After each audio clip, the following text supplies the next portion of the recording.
Right, so imagine a future where you don't have to work a job that you don't enjoy. You might choose to work, but you'd be doing it on your own terms. You can spend your time doing the things that you want, working on your hobbies, connecting with your friends and family, and you're making enough money from your investments and your savings that it funds your lifestyle pretty much forever. That's a promise of retirement in theory, but if you're anything like me, you don't necessarily want to wait until you're 70 to get there, and you'd quite like to get there in your 20s or your 30s, where you're living your best life without necessarily being shackled to a job that you don't enjoy. But clearly this is easier said than done. And so in this video, we're going to break down the 3x3 framework that you can use to work towards this concept of early retirement. And that's the subject of this episode of Money Club, the ongoing series on the channel where we explore strategies and ideas and tools that help us along our shared journey towards financial independence. Let's go for it. Part 1, the 3 levels of retirement. Okay, so my understanding of retirement has sort of evolved over time, and I've split it up into these 3 different levels. Level 1 is what we're going to call traditional retirement. And this is the concept where you work and work and work, and then eventually at the age of 65 or 70, you then retire. And I thought that this concept had been around for ages, but actually it turns out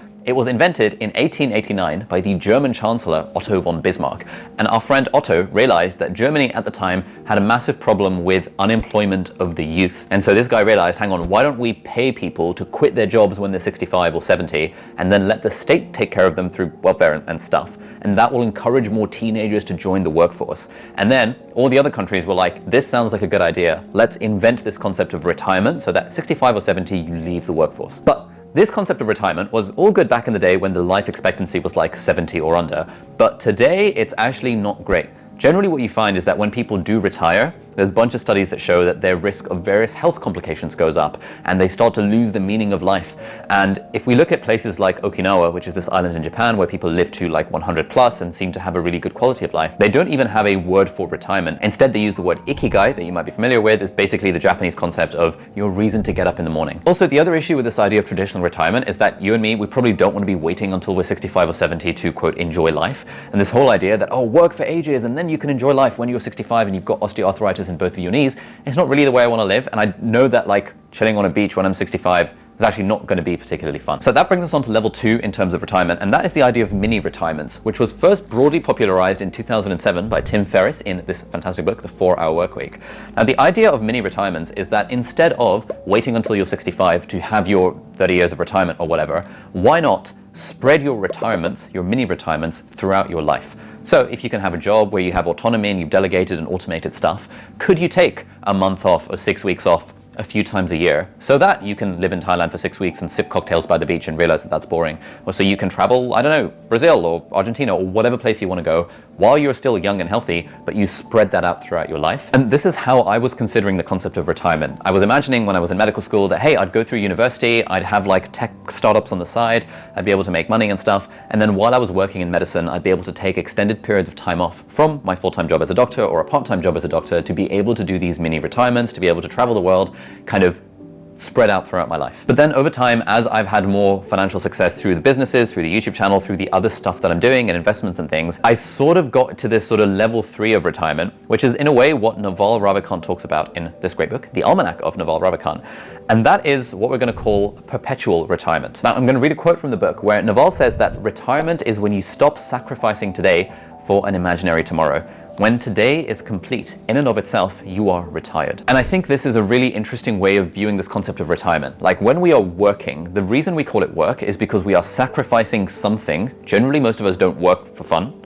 We're sacrificing something for the sake of making money. We're trading our life energy for money so that in the future we can then enjoy the money that we generate from our work. And yes, of course, work has all these other benefits, blah, blah, etc., etc. But generally, if you ask most people, if you won the lottery, would you still do your job for fun? Most people would say, no, probably not, or I'd go part-time. If you ask most people, would you do your job if you weren't being paid for it? People would probably say, no. Even though I love my work, I'd rather do all sorts of things if I wasn't being paid for it. So I like this definition of perpetual retirement. When you are not sacrificing today for a better tomorrow, when today is in and of itself complete, that is when you're retired. Part 2, the 3 methods to retiring early. So how do you get to this state where you're not sacrificing today for a better tomorrow? How do you get to this state where you're sort of technically retired or like spiritually or mentally or emotionally retired, preferably while you're young? Broadly, there's 3 different ways of doing it. The first one is, can you make enough money so that you're very comfortably satisfying your lifestyle demands? Now, there's this movement on the internet called FIRE, which stands for Financial Independence, Retire Early.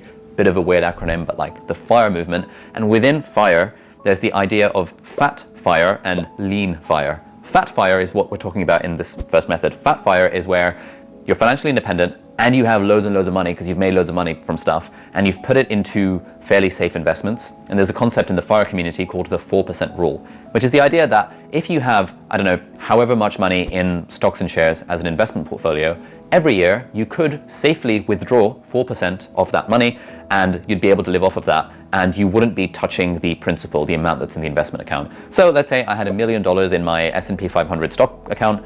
Every year I could take out an income of $40,000 and the million would stay as it is because it probably grows at like 7 to 10% a year. And so hypothetically, if I wanted $40,000 to basically fund my lifestyle, I would need $1 million in my kind of investment portfolio to be able to comfortably fund that fairly passively. That is the 4% rule. The only problem with that is that this requires making a rather large amount of money to make that number go up as much as you can and as early as you can so that this 4% becomes a very large number. And so the second method of retiring early to getting to FIRE is lean FIRE. And this is where you drive down the cost of your lifestyle as much as you possibly can. So let's say instead of requiring $40,000 a year to live comfortably or to live at the lifestyle that you want, let's say you drop that down and you only needed $20,000 a year. Maybe let's say you move to the sort of country where $20,000 a year gives you like a ridiculously good lifestyle, even $10,000 a year. Now you've reduced the amount of money you need to have in your investment portfolio for that to make sense. And so if my lifestyle cost was $20K a year, I would only need $500,000 in my investment portfolio. And, you know, let's say I had a reasonably high paying career, I probably could save up $500,000 within a high paying career here in the UK, for example, to be able to retire within a few years based on this idea of lean FIRE, where my expenses are pretty low. The only problem with this is that it then requires your lifestyle cost to drive down and down and down. And a lot of people find that they enjoy living the ascetic lifestyle where they don't own very much and they live kind of like minimalists. But for a lot of people, are like, you know, I kind of like nice things. I like the idea of traveling and going on holiday and sending my kids to a nice school and living in a nice neighborhood. All of those things means that your lifestyle costs are just going to keep on rising rather than staying at rock bottom. And so if we take those two concepts and we hold them in our mind, we can get to a third concept. And that is almost like this third method of getting to retirement, which is basically where the work that you're doing to generate income is the work that you'd be doing for free anyway. This is where you are, quote, doing what you love, and therefore you never have to work a day in your life. And it sounds kind of cliche and kind of trite, people are like, oh, whatever, like people like to kind of poo-poo on that particular phrase. But it is actually very true. Now, obviously, this is a very privileged position to be in, but I actually think it's a more realistic position than fat FIRE or lean FIRE. Like, most of us probably can't get to a point, or will find it really hard to get to a point where we've made so much money that it just comfortably funds our lifestyle. And most of us would struggle to drive our lifestyle costs so far to the floor that we can easily live off our investments and our savings. But actually, finding work that you enjoy, finding work that you would be doing anyway, especially in today's internet economy, creator economy, remote work, hybrid work, all that kind of stuff, it's probably reasonably doable compared to these other two methods to actually get to that point where you genuinely do love the work that you're doing. Now, for me, I'm not yet fully at this point of retirement. I think I'm pretty close to it, where most of the stuff that I do day to day is the stuff that I would be doing for free anyway. And I'm going to talk about my plan for getting to early retirement in a moment. But before I do so, I just want to tell you a little bit about Shopify, who are very kindly sponsoring this video. Shopify is by far the best way to sell any kind of thing online and also offline. We've talked about this idea of getting to the point where you're making money from doing the thing that you love. And actually, because of the whole creator economy, a company like Shopify, a platform like Shopify is fantastic because you can then directly sell things to your audience, to your consumers, your customers, and you don't necessarily need a middleman to do that. Shopify lets you sell products to customers in over 175 countries. They accept hundreds of different payment methods. They've got thousands of integrations with all sorts of other third-party apps and widgets and things. And I've been using Shopify personally, and we've been using it within our team for the last year to host all of our e-commerce online money-making type endeavors. We are selling our courses through Shopify, we're selling digital products through Shopify, we're selling physical products through Shopify as well. And so if you like the idea of getting to a point where you're potentially making money from doing what you love, then head over to shopify.com/Ali Abdaal, and that will give you a 14-day free trial where you can try out the store, you can customize your own store, you can sell products, and you can see what it's like to make money on the internet. Part 3, how to make a plan to retire early. All right, so my plan for all this retirement early stuff is basically a combination of all three of these methods. Firstly, I want to try and do the fat FIRE thing. I want to basically try and make a lot of money and put it into assets. Secondly, I want to reduce my lifestyle costs. And thirdly, I want to make sure that the work I'm doing for active income is the work that I would be doing anyway and the work that I would enjoy. So let's break these down a little bit more in detail, and hopefully you can get some tips on how you might want to approach this as well for whatever that's worth. So firstly, with the make lots of money and put it into assets thing, there's a concept in Rich Dad, Poor Dad called the cash flow quadrants or something like that. basically the idea is that initially when we're trying to make money, the way you make money is by exchanging your time for money. And so that's generally, if you're an employee, you're trading your time for money. If you're a YouTuber and you're doing brand deals, in a way you're trading your time for money. It's a one-off amount of money you're getting in return for putting the time into this particular brand deal. But generally through trading your time for money, you're generating cash flow, and then you can use that cash flow to either make or invest in assets. And assets are things that build your wealth. So while some of the stuff that you're doing is making you money right now, the other stuff that you're putting that money into, or the other stuff that you're doing, is generating your wealth. So in my case, this YouTube channel and the business around it is a pretty good cash flow type business in that every month it makes profit. And what I do with that profit is that I take that profit and I put it into things like property or things like stocks and shares. So investing in assets that will hopefully, fingers crossed, theoretically grow over time. I do put some of it in crypto as well. That's not doing particularly well right now. But what I also do is that I spend some of my time trying to generate my own assets. So every single time I make a YouTube video, I consider that an asset because it's a thing that generates money over time. Anytime I make an online course or I'm writing my book right now, this is all me investing time and a little bit of money into creating these assets that will hopefully compound and generate wealth over time. Now that's how I'm trying to, quote, make money. In fairness, this is a pretty good place to be right now, where I was able to quit my full-time job of being a doctor to get to this point. But actually, I know a bunch of people, a bunch of medics actually, who are working full-time as doctors or part-time as doctors and are building up the side hustles alongside because they recognize the value of having multiple streams of income. So I know a bunch of friends who are doctors who have YouTube channels, for example, and they also do the making courses thing and writing ebooks thing. And that's great because now you're making some amount of active income from your day job as a doctor or a consultant or an investment banker or whatever, but you're making the side income over time, and hopefully eventually that will get to a point where maybe you can quit your job. But even if you don't, that extra money is still very useful in buying your freedom and buying your optionality, in that it allows you to, quote, retire earlier. So overall moral of the story is that if you want to retire through the fat fire method and you want to make lots of money, it's worth having a side hustle of some description. I don't think it's particularly controversial these days. Secondly, what I'm also trying to do is reduce my living costs, or at least try and combat the effects of lifestyle inflation. This is the idea that as you make more money, it becomes easier and easier to spend money, because now it's like, oh, I could fly business class, I could fly first class, I could upgrade my apartment, I could get a fancier TV.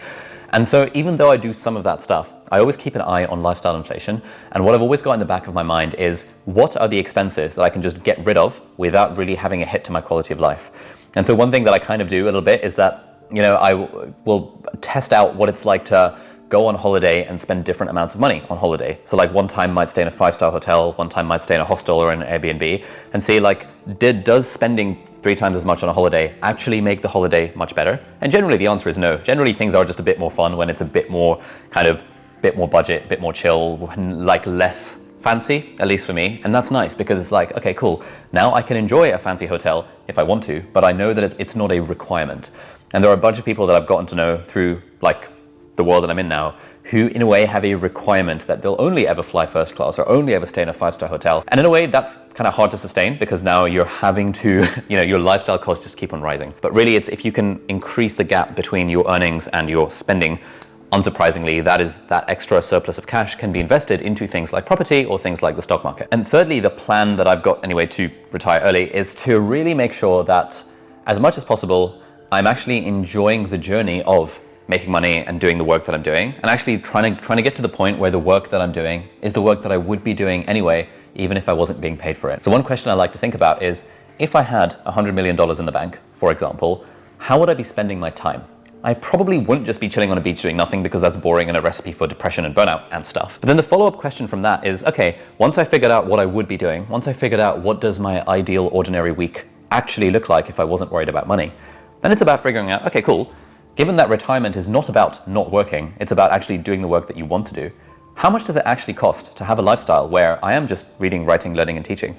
And generally the answer is nowhere near 100 million. Like, I don't need fancy stuff to make me particularly happy. I just need my laptop, nice coffee shop, nice cup of coffee in my hand, and broadly doing work I enjoy, i.e. reading, writing, learning, and teaching, and hanging out with my friends and family. And then the other question that I ask myself is, when I look at my calendar, what are the activities in my calendar that energize me, that give me energy, and what are the activities in my calendar that drain me, that drain my energy? And then for the ones that drain my energy, I try and either figure out a way to make it enjoyable or figure out a way to not have to necessarily do the thing. So that's how I'm personally thinking about the idea of retiring early. And if you're interested in potentially trying to do the same and you want to try and make a little bit more money through a side hustle of some description, you might like to check out this video over here, which is about 6 side hustle ideas that you can start to make in the region of $1,000 per month, which is a good place to start your journey towards financial independence. So thank you so much for watching. Do hit the subscribe button if you aren't already, and I'll see you hopefully in the next video. Bye-bye.